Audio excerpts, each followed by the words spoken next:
Hello, this is Darnelda Siegers, Mayor of the District of Sechelt, and today is Friday, April 17th. First off, for those who've been watching my videos, you'll notice my hair is shorter. Apologies to my hairdresser, you know who you are, but I couldn't tolerate it anymore. No, I didn't cut it myself.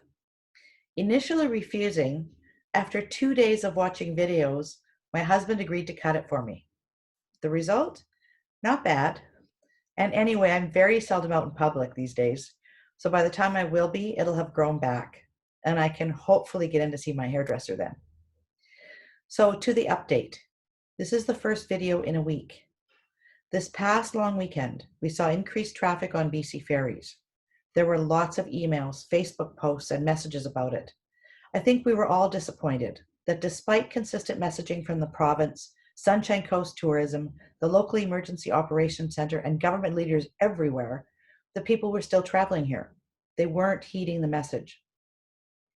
Seeing the traffic and reading Facebook posts stirred up and heightened the fear that we are all living within the community. We have been doing so well over here on the Sunshine Coast.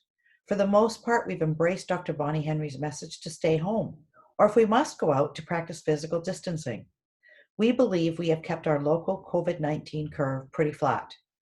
Our fear is that the visitors coming here will cause our curve to spike up. They may not have been or continue to be as diligent in following the guidelines as we've been. Their coming here may result in an impact to our frontline workers. So during the past weekend, I and many other people did our own surveillance of the beaches, stores, shopping areas, parks, etc.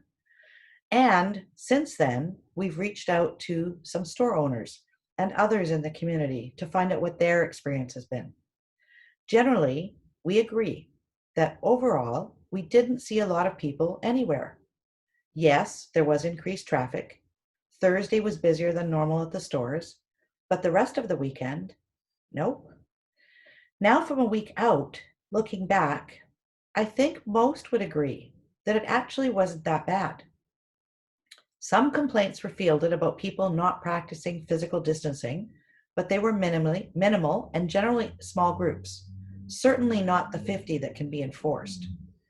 Other than locals doing their shopping with occasional lineups, for the rest of the weekend, the impact seemed to be minimal. Were there pockets with issues? Yes. Was it everywhere? No. So what can we learn from this? Well, we know people will come here. We love it here and they do too. Most, though, are actually staying home. Some of the people who came over here were those who own second homes and were generally responsible in their behavior. Some who came were actually family and friends that we, our community, invited to visit. So, going forward, as we head into spring with the weather gorgeous, we know people will continue to come. However, the power lies with each of us as individuals. We can continue to do what we've been doing. We can continue to self-isolate, practice social distancing, and washing our hands. We can and will continue to maintain our flat COVID-19 curve. Will we see some spikes from the weekend? Maybe. However, personally, I believe what happens in our community, our future, is up to us individually, continuing to be responsible as we have been up to now. Today, a letter will be coming out to the community from our local government leaders. Watch for it, read it, take it to heart, and continue to reach out to us via email with your questions or concerns. We've all got this.